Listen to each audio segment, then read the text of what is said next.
remember my wedding day so clearly. I was smiling at all the photos, but deep down, a little part of me was afraid.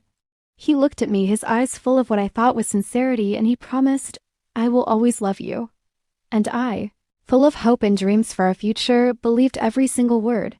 But after we got married, things started to change. It wasn't a sudden shift, but a slow, creeping coldness.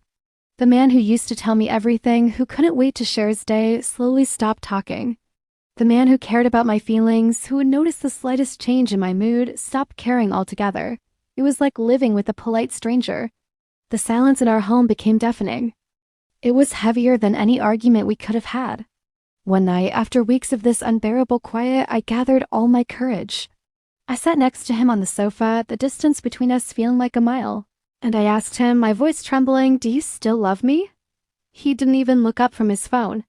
He just sighed and said, "You think too much." That one sentence, so casual, so dismissive, didn't just hurt me, it shattered my heart into a million tiny pieces. In that moment, I understood what true loneliness was. It wasn't being alone. It was sitting right next to the person who was supposed to be my everything and feeling completely invisible. From then on, the nights became my time to cry. I would bury my face in my pillow, muffling the sobs so he wouldn't hear. He never once turned over. He never once asked why I was crying. It was as if my pain didn't exist in his world.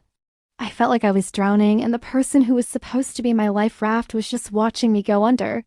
I spent so much time trying to figure out what went wrong. Was it something I did? Something I said? I tried to be a better wife, to reignite the spark we once had, but it was like trying to light a match in the rain. I was exhausting myself, pouring all my energy into a relationship that had become a one-way street. Then, one morning, something shifted. I was looking at myself in the mirror, and I barely recognized the person staring back. My eyes were puffy and sad, the spark I used to have was gone.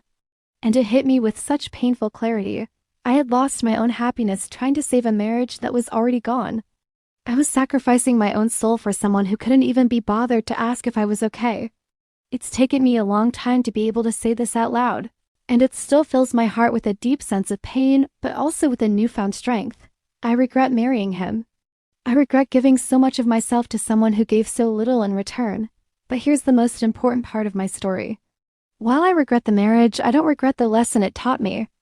It taught me that my happiness, my peace, and my self-worth are not negotiable. So now I choose myself. I choose healing. I choose to find that happy, vibrant woman in the mirror again. And for anyone out there feeling lost in a similar silence, please know that choosing yourself is not giving up. It's the bravest first step toward finding your way back to the light.